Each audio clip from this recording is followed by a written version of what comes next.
when I was thinking about writing my third book, I was trying to figure out how I could write it to a point that people could take the knowledge from this book and easily adapt it to their current business and some of the strategies they are using in their everyday marketing of their restaurant that are already working.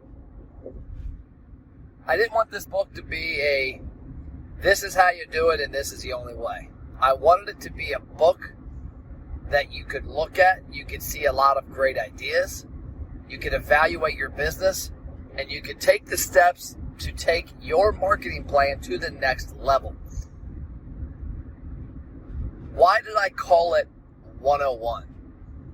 Because honestly, in dealing with thousands of restaurants over the last 11 years of being a marketing agency owner, the one thing I have seen is that people skip the basics. People go for what's sexy and what's easy, and they skip the basics, and they do not have a plan in place to attack the elements you need to take your business to the next level. Before I get into what this book's about, I want you to understand my background. I want you to understand where my beliefs are rooted and how I got to this point, because I've got a unique journey when compared to a lot of people in my industry. In 1999, I got out of college, and my second job after a short stint in TV was in radio advertising sales at WGRR 103.5, the oldie station in Cincinnati, Ohio. I was trained by my father on sales, and the two things he trained me were the art of listening and the art of responding with what you were told by the client. Now, what's unique about my position right out of college was I was 23 with zero experience in advertising or marketing. But my job was to make sure that people on the other side of the table, or and many times the other side of the phone, didn't know. I really had no clue what I was doing with regards to advertising and marketing. I was simply conveying the message that I was told by my bosses about why our radio stations were exactly what every small business needed. Many of my first sales calls were restaurants, because I saw it as a place that consistently needed to have their message in front of people, because unlike car dealers and other types of businesses, restaurants had a consistent purchase cycle where people were constantly coming back. Now, I mentioned the part about my father teaching me listening and then bringing to the table ideas from that listening, because I think that is a very important part of my background in marketing. You see, being a consultative seller, as my dad calls it, allowed me to quickly become trusted by a lot of people I met with early on in my radio career. Because I wasn't like a lot of my counterparts in the business, walking in with a one sheet of something they had to have that I didn't actually know if they needed. I was walking in and having conversations with people to find out what was happening in their business that they needed help with. And then I would evaluate my opportunities I could present them with and let them know if I could help. Many times, against the wishes of my managers back then, I wouldn't present anything, because I would tell them I didn't think I had the product they needed, and I would do my best to refer them to the person that could help them with that issue. This led to a lot of great relationships, because what I found in my early years of selling advertising is that most of my peers were just simply there to sell something. I had the fortunate path that my father taught me how to listen and how to become a trusted advisor of people that gave me the opportunity to talk with them. A few years later, a buddy of mine told me he wished he had taken the route I did in marketing, because of the thousands of conversations I had with small business owners on an annual basis to understand everything they were doing in their marketing. You see, he took the path of being a marketing director at a nonprofit and was stuck in an office listening to himself and reading textbooks, while I was on the street talking to thousands of business owners about all of the marketing campaigns they were doing and what they loved and hated about them all. Now, I tell you that story because that last sentence is telling. What they loved and hated about all of their marketing campaigns. Honestly, what I found out was that the vast majority of them had no clue. And that was what really started to build where I'm at today. I didn't know it back then, but looking back, it's exactly what got me to where I am today, to where I am so concerned with understanding the process of marketing as it relates to return on investment. Because I can tell you, as a 23-year-old who's barely making any money, that's walking into a business that's paying you $1,000 or $2,000 per month for radio advertising, and trying to avoid the question or conversation about results was real. I didn't want to ask them if their advertising was working. They didn't want to tell me that their advertising wasn't working. It was a very awkward dance. A lot of times people were buying advertising based off emotion because they loved the product, or based off of their own predetermined thought process of why my radio station was the right place, whether it was my job that convinced them that, or whether it was themselves, because a lot of clients I inherited over the years and they were already buying the product. But the one thing that all of them had in common was they weren't really sure. Let's face it, not many consumers walk in off the street, especially to a restaurant, and tell the server, I'm here eating because I heard your commercial on WGRR. Are people going in to eat at that restaurant from the advertising? Of course. To what extent? No idea. And so, over the 4 years of selling radio advertising, I began to understand and see that there was a lot of hoping and praying in people's marketing plans. When I would ask them why they're buying other marketing, because we always have. The rep's a friend. It's the right place to be. There weren't really a lot of facts backing most of the marketing decisions they were making. Now let me go back to that first year again in 1999 when I started in radio. The fall of 99, myself, my brother, and my father got together and came up with the idea to start a side hustle together. My brother had a full-time job. He had just returned from the Navy a few years prior. My dad had a full-time consulting gig in the boat business, and I had my full-time radio job. My dad was brought into the boat consulting world because they wanted his expertise to help start a consignment RV business, selling campers and motorhomes on consignment. The problem is they soon realized that due to the laws in that state of Ohio, you couldn't do boats and campers on the same lot the way the business was structured. So quickly the campers were taken away because it was already an established boat business. My dad knew there was a huge opportunity for the RV side and got with me and my brother, and we decided we were going to start an RV consignment business in Northern Kentucky. I knew nothing about the business. My brother knew nothing about the business. My dad knew everything about the business, and none of us had a clue how to market it. The one thing we did know that was going to be pivotal and was also our easiest route to start this business was the internet. And if you think back to 1999 of where your restaurant, your business was with the internet, I'm going to guess you probably weren't doing anything. So I turned to a friend, Glenn, bought a book at his store. He was a computer repair shop.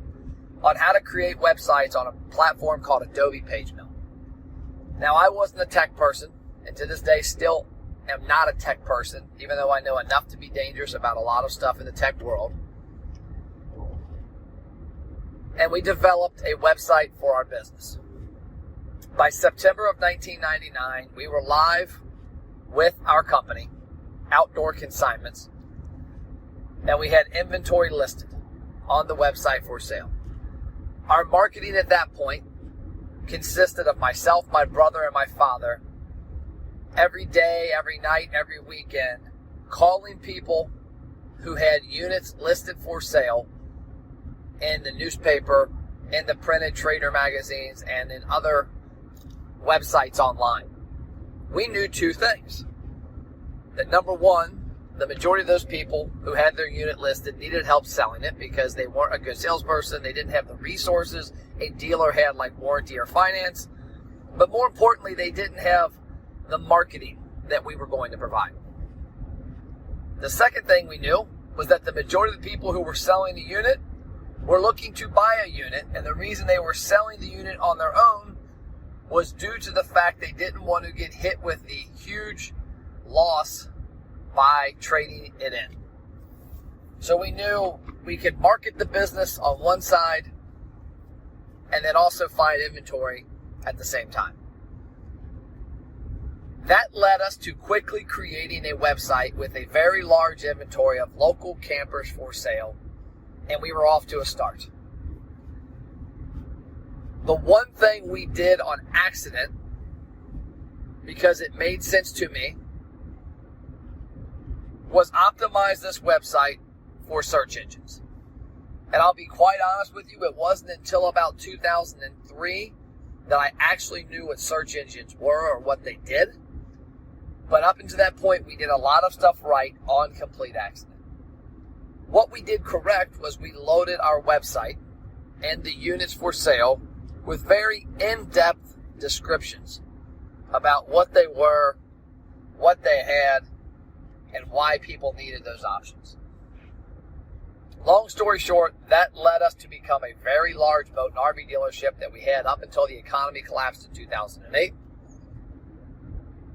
And through that time, I cut my teeth to be known as one of the best digital marketers in the entire boat and RV dealerships nationwide. I discovered the power of the internet and discovered what it would do for small businesses. So go forward a little farther than that. Around 2005, I've been published in many magazines and newspapers around the country on how our dealership has excelled at marketing our business nationwide online. And a lot of my former radio clients start calling. Matt, tell me about Google. Matt, tell me about the internet. Matt, what's a website? Matt, how did you grow your website? Matt, how do you get your traffic for your website? You name it, they were asking it. So that's when I got back into the marketing game. Sometime around 2005, 2006, I started fielding calls and going and visiting old clients that I had been in contact with since those days. Because as I mentioned early on, my dad taught me to be a consultative seller. And when you're a consultative seller, you build a lot of strong relationships because people understand that you have their best needs at heart. And that led me back to those people and doing little side gigs for them, a lot of times for free because I didn't need money, to help them learn what the internet was, what their website could do, what it shouldn't do, and teach them what I had learned about search engine optimization. By the way, if you want to find out my story on how I found out about search engine optimization at a very deep level, it's a funny story. There's a video link below that'll take you to how I figured out search engine optimization and threw gas on the fire. So what happened next is I reignited the love for marketing. And in 2008, I started consulting as a part-time job, knowing that we were exiting the boat business on our own the fall of 2008. Those plans were changed the summer of 2008 when the economy collapsed, and we were pushed out a little quicker and a lot poorer than we had planned, but you live and you learn. So in 2008, by the end of the year, my marketing firm was in full swing. And we started with one basic principle: to help people spend their money correctly and actually see a return on what they were spending. In other words, I wanted to help businesses see an ROI with their marketing. The biggest thing I saw right off the bat was pure laziness on the part of how they were spending their money on mass media. And also pure ignorance on how they weren't spending anything on the newest and biggest emerging technology on the internet, social media. By early 2019, I had a handful of clients I was helping with Facebook, with LinkedIn, with their blogs, with YouTube, and all of that inadvertently through Google. From 2008 until 2015, I worked with many businesses, any and all industries, and we bought and helped market through all mediums. You see, I was forced into helping businesses with their radio and their TV and their billboard due to my background in mass media and due to the fact that when we had the boat dealership, we were spending upwards of $300,000 per year and having a lot of success with the money we spent. So I was able to give them some really good advice to help them at least be better at what they were doing in mass media. And at the same time, as a caveat, take over all of their digital marketing. By 2015, we had amassed 9 restaurant clients. And this was the only part of our business that had a niche to it. The part that I loved about the restaurant world at that point was that I could share my successes across my 9 restaurants. Meaning, I could do a marketing campaign on email or Facebook or YouTube and see how it worked and take it to the other locations. And that got me excited. By April 2015, in April of 2015 is when everything went to the next level. One of my clients, a guy named Nick, was really skeptical of online marketing. And he owned a really big brand, along with a few other gentlemen, called Hofbrauhaus Newport, Hofbrauhaus Columbus, and Hofbrauhaus Pittsburgh. Nick had tasked me with one item: show him how he could deposit likes in the bank. Meaning, prove to him how all of the time and effort and money we were spending on social media, which at the time was about 5% of their marketing budget. The other 95% was mass media that wasn't tracked at all. But he wanted me to show him how the people from Facebook and YouTube were walking in the restaurant and spending money, because he didn't believe it. He wasn't a believer in social media. In fact, at the time, he still had a flip phone. A few weeks later, a great American holiday sprung up, National Pretzel Day, April 26, 2015. We put together a promotion with the owner's approval to do a 50% off promo on their number one P-Mix item, pretzels and beer cheese. So that Sunday, instead of spending $10 on an order of pretzels and beer cheese, you could spend $5. On top of that, we decided to market it exclusively through the 3 Facebook pages to see if it had an impact. And if it didn't, I would quit bugging Nick and the team about social media. But if it did, they would let me go on my way and do what I knew was right. The promotion was pretty simple. Bring your phone in, show your phone, and let us give you this promotion. There was nothing else. The only tracking was the fact that the only way they knew about that promotion was from Facebook. Long story short, the next day, the reports told a pretty good story. $18,000 in sales increase across the 3 locations, exclusively tied to the half-price pretzels and beer cheese promotion run on National Pretzel Day. That, my friends, was one of the first times I had seen marketing work exactly how it was supposed to. And it also triggered a light bulb.